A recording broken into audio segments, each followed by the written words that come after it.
우리의 마음은 끊임없이 무언가를 더하려는 욕구로 가득 차 있습니다. 이것만 있으면 더 행복할 텐데, 이것만 갖추면 부족함이 없을 텐데 라는 생각이 우리의 삶을 지배하곤 합니다. 그런데 이런 생각은 우리 신앙생활에도 교묘하게 스며듭니다. 악한 영들은 우리가 예수 그리스도를 믿는 것만으로는 충분하지 않다고 속삭입니다. 예수님 믿으면 좋지, 교회 가면 좋아. 하지만 세상을 살아가는데 예수님만으로는 충분하지 않아. 세상의 지식과 지혜와 인문학적인 지식, 그런 거 다 가지고 있어야 돼. 사람들의 인정이 있어야 돼. 넉넉한 재정이 있어야 돼. 인맥이 있어야 돼. 이런 것들이 함께 있어야 성공하고 행복할 수 있다고 말합니다. 그런데 여러분, 2000년 전 골로새 교회도 이와 같은 영적인 유혹이 있었습니다. 그들은 예수 그리스도를 믿는 믿음의 터 위에 있었지만 그럴듯해 보이는 거짓 가르침이 스며들기 시작했습니다. 예수님만으로는 부족하니 철학이나 엄격한 율법, 신비한 체험이나 그리고 할례 같은 그런 것들이 필요하다 가르치는 사람들이 있었습니다.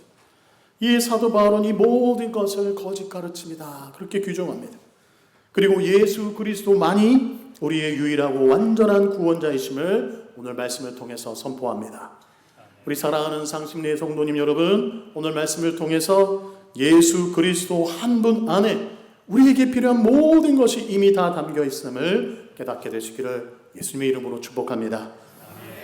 바울은 거짓 가르침들을 반박하기에 앞서서 우리가 서 있어야 할 신앙의 기초가 무엇인지 말합니다. 자, 우리 6절 말씀 한번 같이 읽어보겠습니다. 그러므로, 자, 한번 같이 읽어볼까요? 시작. 그러므로 너희가 그리스도 예수를 주로 받았으니 그 안에서 행하되. 아멘. 자, 여러분, 여기서 우리는 주라는 표현에 주목해야 합니다. 헬라어로는요, 퀴리오스라고 합니다. The Lord, 주님. 여러분, 이것은요, 그 당시에 하나님을 가리킬 때 사용했던 신앙적인 표현이었습니다. 그러므로 너희가 그리스도 예수를 주로 받았다라는 것은 예수님이 그 당시에 스승이나 선생이나 랍비, 선지자였고 그들 중에 뛰어나신 분, 탁월한 분 정도가 아니라 온 우주와 우리의 삶의 주인이신 하나님으로 인정하는 신앙 고백이었습니다. 할렐루야. 아멘. 여러분에도 이 고백이 있으십니까? 네, 이 자리에 있으시면서 예수님을 우리가 주로 고백하지 않습니까? 여러분, 예수님을 하나님으로, 우리 인생의 주님으로 정말로 우리 마음 깊은 곳에서 고백하는 그 고백이 저와 여러분에게 있을 수 있기를 축복합니다. 여러분, 우리가 예수님을 주로 영접했다면 우리의 생각과 삶의 모습이 예수님 안에서 이루어지는 것은 당연한 일입니다. 맞습니까, 여러분? 인생이라는 자동차의 운전대를 내가 쥐고 내가 운전하는 것이 아니라 주님이신 예수님께 드려야 할 줄로 믿습니다. 그것이 우리가 예수님을 주님으로 고백하는 그 진정한 의미가 되지 않겠습니까? 자, 그런 의미에서 바울은요, 주님 안에서 행하는 삶, 예수님을 주인으로 여기는 삶이 어떤 식으로 나가야 하는지를 7절에서 설명합니다. 자, 7절 말씀 한번 보십시오. 그 안에 뿌리를 박으며 세움을 받아 교훈을 받은 대로 믿음에 굳게 서서 감사함을 넘치게 하라. 아멘. 예수 그리스도를 믿어서 예수님을 주님으로 고백하는 우리는요, 첫 번째로 나무처럼 그 안에 뿌리를 박아야 합니다. 깊이 뿌리를 내린 나무는 땅으로부터 생명력을 공급받습니다. 그리고 어떠한 비바람이나 폭풍에도 흔들리지 않습니다. 마찬가지로 건강한 성도는, 건강한 그리스도인은 오직 예수 그리스도라는 토양에 깊이 뿌리를 내려서 다른 것이 아닌 오직 예수 그리스도를 통해서만, 우리의 주님 되신 예수 그리스도를 통해서만 모든 영적인 자양분을 공급받아야 하는 것입니다. 두 번째로 세움을 받는다. 우리는 건물처럼 그 안에서 세움을 받아야 합니다. 우리는 그리스도인으로서 신앙인이라는 그 집을 인간의 전통이나 세상의 철학이나 세상의 지식이 아니라 오직 하나님의 말씀, 그리고 예수 그리스도라는 흔들리지 않는 기초 위에 세워야 할 줄로 믿습니다. 세 번째로 교훈을 받은 대로 믿음에 굳게 서야 합니다. 여러분, 우리의 신앙은 무조건 덮어놓고 믿습니다. 아멘하는 믿음이 아닙니다. 어떤 목사님이 말한다고 그걸 생각해보고 고민해보지도 않고 믿습니다. 아멘 하는 그런 믿음의 수준이어서는 안 되는 것입니다. 그리고 모든 것에 대해서 그냥 마란하게 감정이 부풀어 오는 것도 안 됩니다. 신비한 체험이나 꿈 같은 것에 달려 있어서도 안 됩니다. 오늘 이런 꿈을 꿨는데 하나님께서 이렇게 말하시는 것 같다. 근데 이거 조심해야 되겠다. 동쪽으로 가는 거 내가 하지 말아야 되겠다. 여러분, 그런 것에 우리 인생이 좌지우지 돼서는 안 됩니다. 사도들을 통해 전수된 정확한 복음의 진리, 그리고 하나님의 말씀, 즉 교훈 위에 굳게 서야 합니다. 그리고 이 세 가지가 이루어질 때 자연스럽게 따라오는 것이 바로 감사입니다. 예수님 한 분만으로 충분합니다.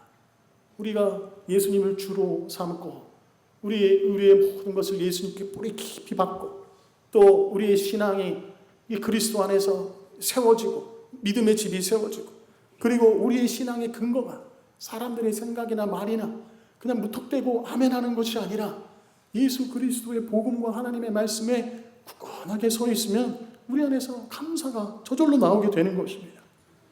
예수님을 주님으로 고백하는 사람이 예수님을 주님으로 여기고 살면 감사할 수밖에 없는 일이, 하나님이 우리의 주인이 되어서 우리의 인생을 운전해 가시면서 이끌어 가시면서 우리에게 감사의 제목들이 넘쳐나게 되는 것입니다.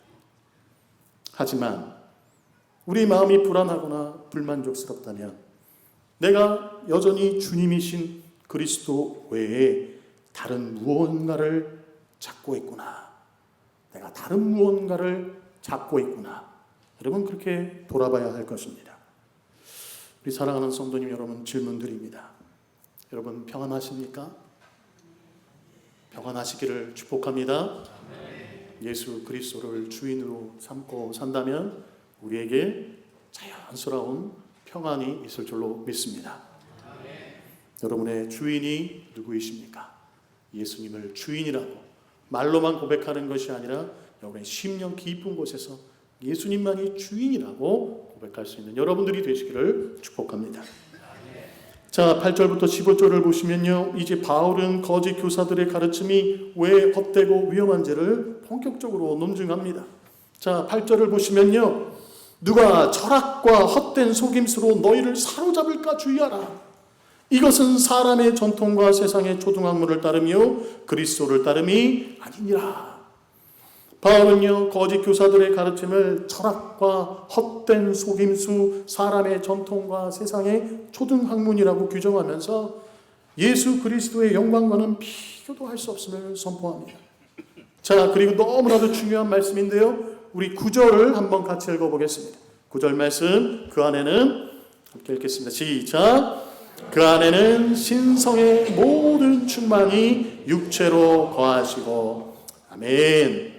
여러분, 거짓 교사들의 헛된 가르침이 아니라 우리는 예수 그리스도께 집중해야 되는데, 이 9절 말씀은 예수님이 누구이신가를 알려주는 말씀입니다. 그 안에는 신성의 모든 충만이 육체로 거한다. 여러분, 이게 무슨 말일까요? 예수님 안에는 하나님의 신성의 모든 충만이 육체로 거한다는 말입니다. 예수님은 하나님에게서 온 영적인 힘이나 능력을 일부만 받아서 그 능력을 사용하신 분이 아니라는 말씀입니다. 예수님은 하나님의 모든 본질과 하나님의 모든 능력, 즉 하나님의 그 신성의 모든 충만을 가지신 하나님이시라는 사실입니다. 그런데 그러한 분이 육신을 입고 이 땅에 오셨습니다.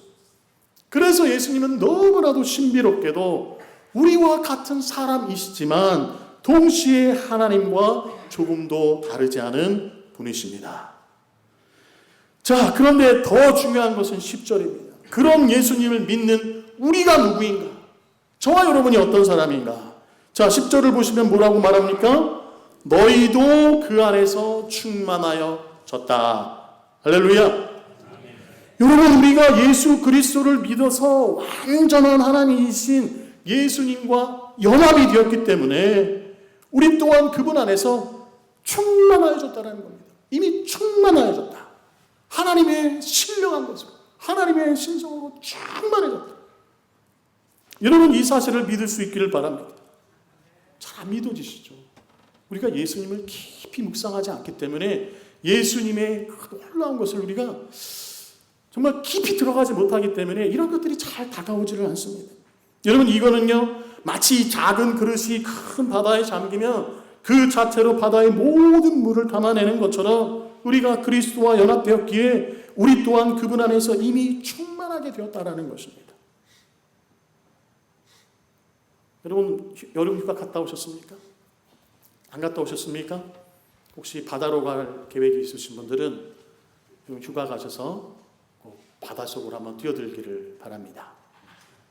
자, 여러분, 우리가 바다에 들어가면 우리는 어디에 들어가는 것과 같습니까?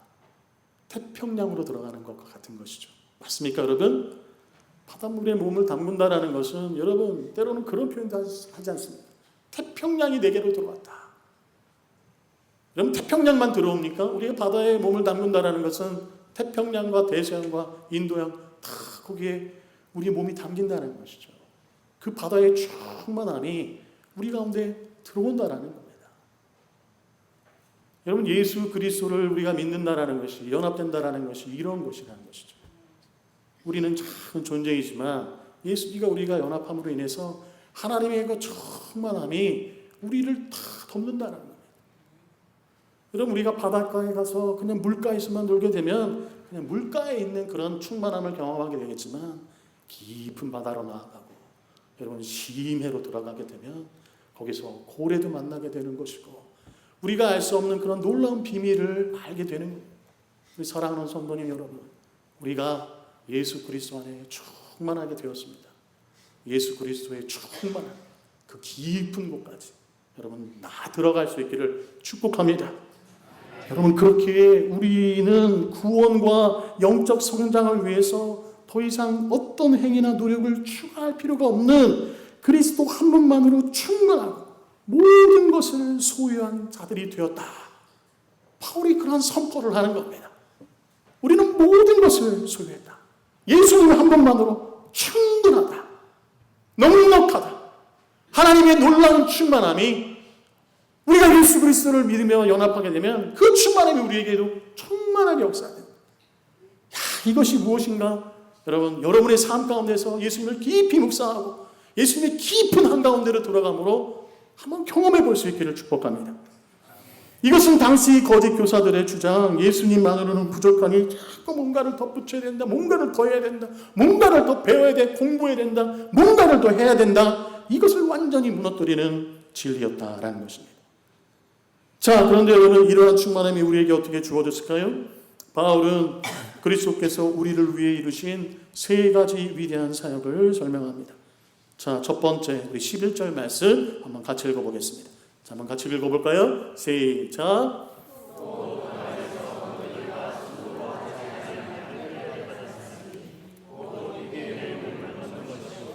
그리스도의 할례니라. 아멘. 첫 번째로는요, 예수님의 십자가와 부활을 통해서 우리는 그리스도의 할례를 받았다라는 겁니다. 전에도 말씀드린 적이 있습니다만 당시 골로새 교회 거짓 교사들은 진정한 하나님의 백성이 되려면 심지어 이방인들에게 그 육체에 행했던 아브라함 때부터 받았던 할례를 받아야 된다.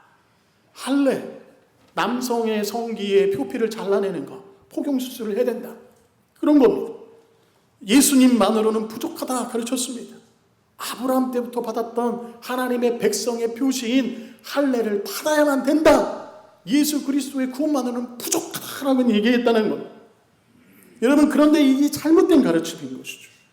여러분, 예수 그리스도께서는 십자가를 통해서 친히 우리의 마음에 죄된 본성, 옛 사람을 완전히 잘라내시는 영적인 수술을 행하셨습니다. 그냥 우리의 피부만 조금 잘라내는 그런 표시만을 남긴 것이 아니라 옛사람을 완전히 잘라내시는 영적인 수술을 행하셨다라는 겁니다. 이것은 눈에 보이지는 않습니다. 하지만 우리를 새롭게 바꾸는 근본적인 변화라는 것이죠. 더 이상 죄의 종노릇하지 않고 하나님을 향해 나아갈 수 있는 새로운 존재가 되었다라는 것입니다. 그것이 바로 그리스도의 할례입니다. 자, 두 번째로 우리 12절 말씀 한번 읽어보겠습니다. 같이 읽어볼까요? 시작.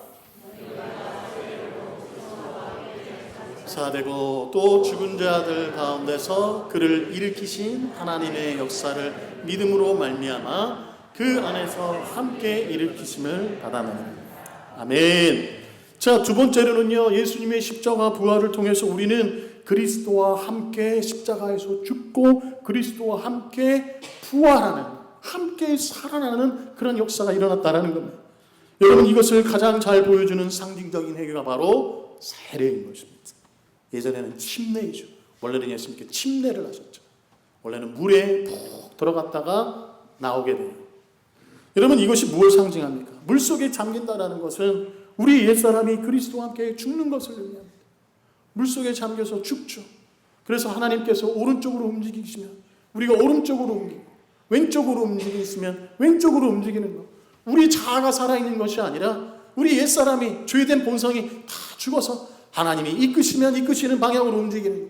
바로 그것이 세례 가운데, 물이 침례 가운데 물이 빠졌다라는 겁니다. 자, 그런데 거기서만 그치지 않죠. 물 밖으로 다시 올라옵니다.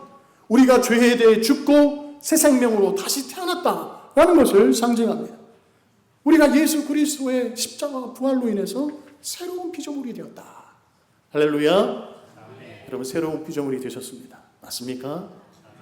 우리는 세월이 갈수록, 나이를 들어갈수록 우리의 육체는 점점 약해지고 우리의 피부도 다 노화하고 머리도 하얗게 새지만, 여러분, 우리는 영원히 예수 그리스도 안에 새로운 피조물이 되었다.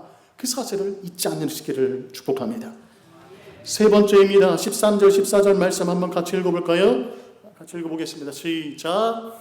또 범죄와 육체의 무할례로 죽었던 너희를 하나님이 그와 함께 살리시고 우리의 모든 죄를 사하시고 우리를 거스르고 불리하게 하는 법정으로 쓴 증서를 지우시고 제하여 버리사 십자가에 못 박으시고. 아멘. 세 번째로는요, 예수 그리스도의 십자가 부활을 통해서 우리는 완전한 용서와 승리를 얻었다라는 겁니다. 우리의 죄는 마치 빚을 기록한 문서와 같아서요, 우리를 영원히 파산 상태에 머물게 하는 그런 족쇄와 같은 것이었습니다. 그러나 하나님께서 그 빚 문서를, 우리를 고소하던 사탄 마귀가 너 이런 죄 지었지, 이렇게 이러한 범죄를 저질렀지, 네가 장로면서 목사면서 이런 죄를 저질렀지, 마음속에 이런 거 품었지, 네가 어떻게 그러면서 또 당당하게 살아갈 수 있어. 그렇게 고소하던 그 수많은 죄의 목록도 십자가에 못 박아서 완전히 무효화시키셨다라는 것입니다. 더 나아가서 여러분, 15절 말씀은요, 놀라운 진리를 선포합니다. 자, 15절 말씀도 한번 같이 읽어볼까요? 시작. 통치자들과 권세들을 무력화하여 드러내어 구경거리로 삼으시고 십자가로 그들을 이기셨느니라. 아멘.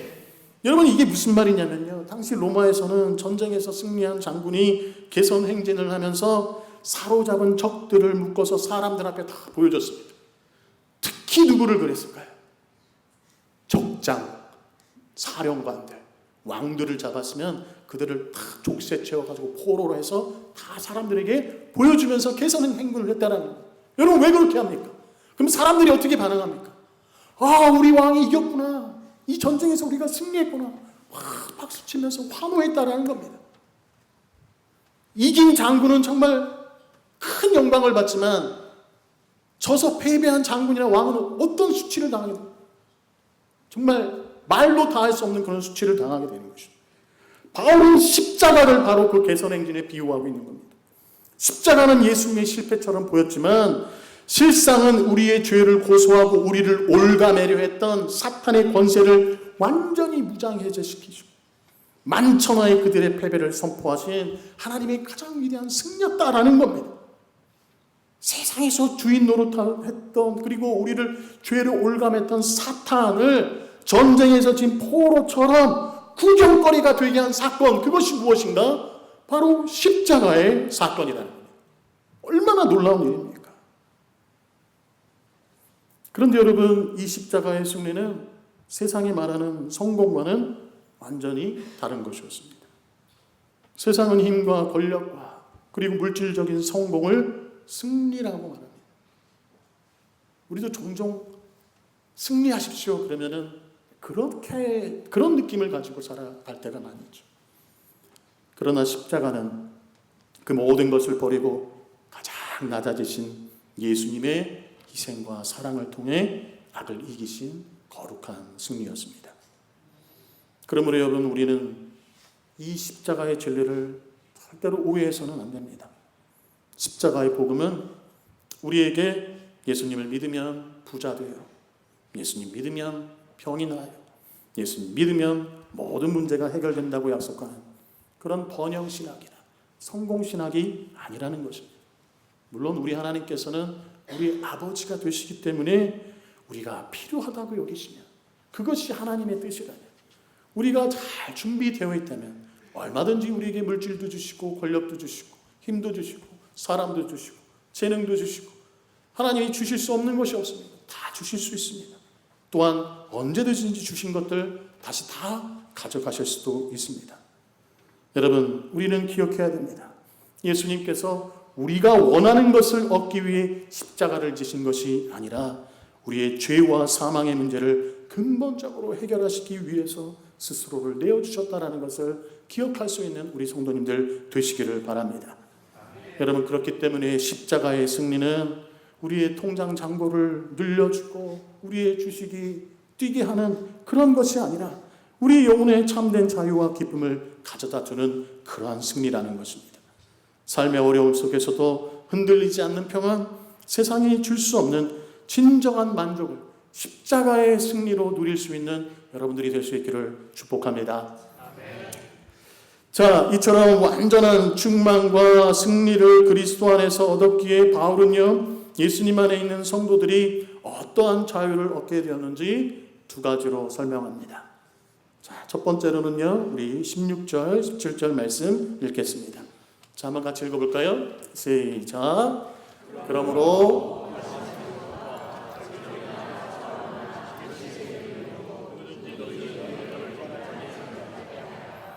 이것들은 장래일의 그림자이나 몸은 그리스도의 것입니다. 아멘. 그러면 옛날 유대인들은요, 하나님을 잘 섬기기 위해서 음식 규례 같은 것들을 지키고 특별한 절기를 엄격히 지켰습니다. 그런데 바울은 이것들이 다 예수님을 가리키는 그림자다라고 말합니다. 그림자다. 여러분, 그림자는 실제가 아니죠. 진짜 모습이 아닙니다. 실제 모습에 비춰진 것이죠. 그림과 같은 겁니다. 이제 진짜이신 예수님이 오셨기 때문에 더 이상 이 그림자 붙잡을 필요가 없다라는 것입니다. 여러분, 이게 무슨 말일까요?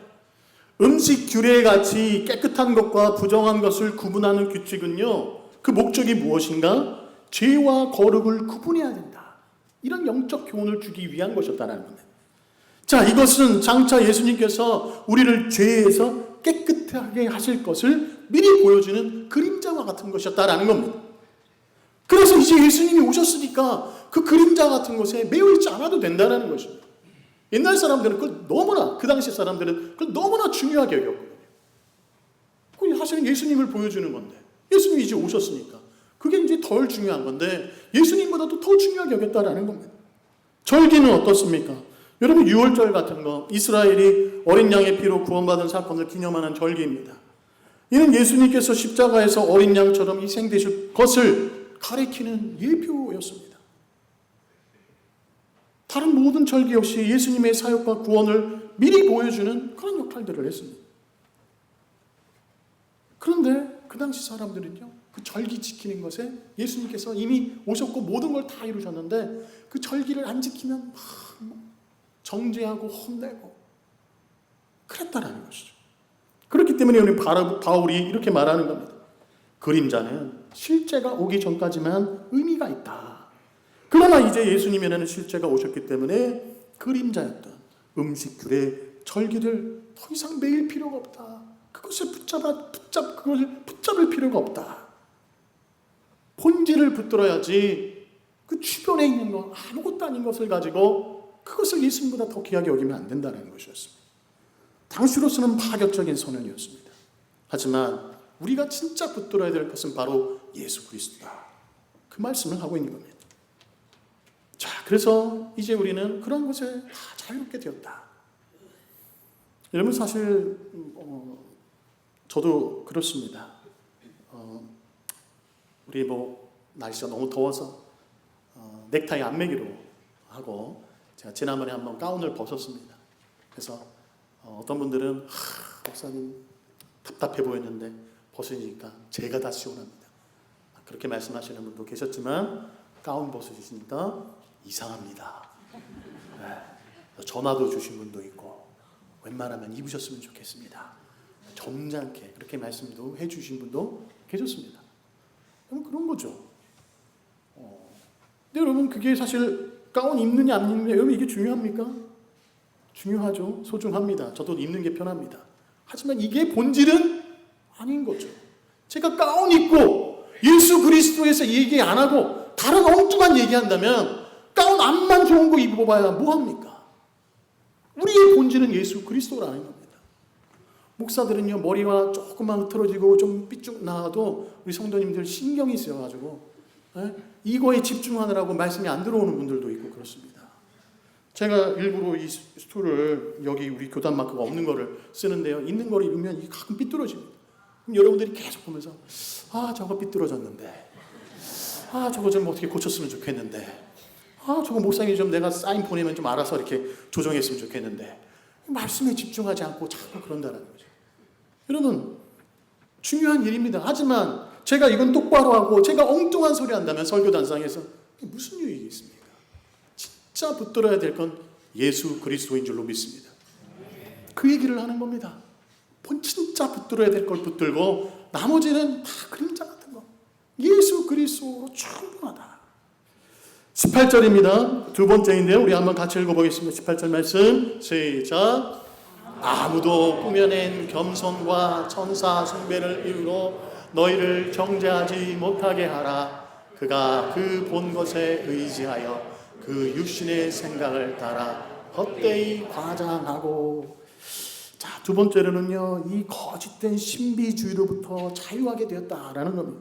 당시에는요, 어떤 사람들은 이 신비한 체험, 또 천사를 보았다는 이야기, 또는 남들에게 겸손해 보이려고 꾸며대는 그런 태도 같은 것들을 내세우면서 이것이 고상한 신앙이다라고 주장했다라는 겁니다. 하지만 바울은요, 그런 것들이 성도들을 미혹한다고 경고하는 겁니다. 꿈꿨다고, 신비한 걸 봤다고 막 얘기하는데 결국에는 예수 그리스도로 연결이 안 되는 거죠. 그래서 이런 얘기를 하는 겁니다. 그런 사람들은 교회의 머리이신 예수님께 붙어있지 않다. 그런 얘기를 하는 겁니다. 자, 19절 말씀 한번 같이 읽어볼까요? 머리가 나오는데 저 머리가 바로 예수 그리스도, 교회의 머리 대신 예수 그리스도를 말합니다. 자, 머리를 붙들지 같이 읽어보겠습니다. 시작. 머리를 붙들지 아니하는지라 온 몸이 머리로 말미암아 마디와 힘줄로 공급함을 받고 연합하여 하나님이 자라게 하심으로 자라느니라. 아멘. 여러분 머리가 얼마나 중요한가 말씀하고 계시는 거죠. 그렇기 때문에 여러분 모든 사람들은 특히나 영적인 지도자들은 그들이 하는 모든 말이 예수 그리스도의 머리로 붙어있게 해야 된다. 그 얘기를 하는 겁니다. 여러분 우리 몸은 머리에서 신호를 받아 움직일 수 있습니다. 머리가 없으면 몸은 살 수가 없죠. 신앙생활도 마찬가지입니다. 머리이신 예수님께 붙어 있어야만 건강하게 자라고 살아갈 수가 있습니다. 아무리 대단한 체험을 했다 하더라도 그것이 예수님께 더 가까이 가지 못하게 한다면 여러분 오히려 그것이 우리를 위험하게 만드는 것이죠. 아무리 놀라운 체험을 하고 환상을 보고 만지는 사람들과 병이 난다고 하더라도 여러분 그것이 자기 자랑이 되고 엉뚱한 것을 가리키게 된다면 오히려 더 독이 되고 위험하다는 겁니다. 여러분 바로 이것이 모든 이단과 거짓 가르침을 분별하는 가장 중요한 기준이 되는 겁니다. 그 사람이 가르치는 가르침이, 그 사람이 알고 있는 지식이, 그 사람이 하는 그 성경 공부가, 그 사람이 가지고 있는 체험이 나를 교회의 머리 대신 예수 그리스도께 더 단단히 붙어있게 하는가? 아니면 머리이신 예수님보다 다른 무언가에 더 집중하게 만드는가? 여러분 이게 너무 중요하다는 겁니다. 제가 예전에 있던 교회에서 어떤 집사님은요, 어디 갔더니 성경 공부를 기가 막히게 잘하는 데가 있다는 거예요. 한 번도 들어오지 못했다. 너무나 속이 시원하다. 성경 공부 너무 잘한다는 거예요.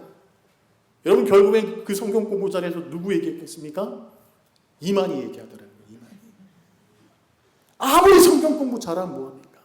예수 그리스도께로 나아가게 하는 것이 아니라 교주로 나가게 한다. 여러분, 볼 것도 없는 겁니다. 그냥 자유하십시오. 그냥 그 자리에서 떠나야 되는 겁니다. 여러분, 예수님 외에 다른 것들을 붙들게 만드는 사람이 있다면 우리는 쳐다볼 필요도 없습니다.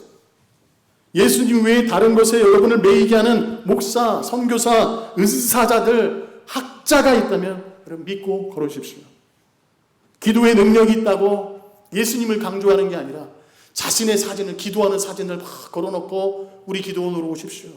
우리 교회로 오십시오.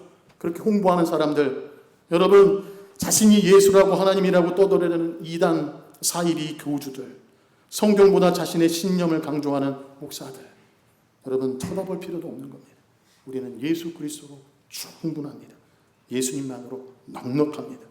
여러분, 그러한 모든 것에서 자유하시고 오직 예수 그리스도만을 붙드시는 우리 상식리의 성도님들이 되시기를 예수님의 이름으로 축복합니다. 말씀을 맺겠습니다. 사랑하는 성도님 여러분, 십자가의 복음은 세상의 그 어떤 가르침이나 노력보다 완전하고 충분합니다. 그런데 여러분, 세상은 끊임없이 우리에게 속삭입니다. 예수님만으로는 부족해. 무언가를 더해야 돼. 뭔가가 덧붙여 있어야 돼. 그러나 성경은 우리에게 너무나도 분명하게 선포합니다. 우리는 이미 그리스도 안에서 충만합니다. 할렐루야. 여러분, 더 이상 영적인 불안이나 허기를 채우려고 헛된 것들, 사람들 찾아 헤매지 마십시오. 어떤 신비한 경험 찾아다니지 마십시오. 이미 우리에게 주어진 가장 귀하고 완전한 선물, 예수 그리스도 안에 모든 것이 있다는 것을 믿으실 수 있기를 바랍니다. 우리에게 필요한 것은 무엇인가를 더하는 것이 아니라 이미 주신 이 놀라운 은혜, 예수 그리스도를 깊이 알고 누리는 것입니다. 여러분, 시간을 들여서 예수 그리스도라는 그 놀라운 망망대해 가운데로 나아가시기를 바랍니다. 더 깊은 곳으로 들어가시기를 바랍니다. 엉뚱한 것 얘기하는 것에 마음 뺏기지 마시고 여러분, 오직 그리스도만을 붙들고 그분께 뿌리 내려서 감사함이 넘치는 복된 삶 살아가시는 저와 우리 여러분들이 되시기를 예수님의 이름으로 축원합니다. 기도하겠습니다.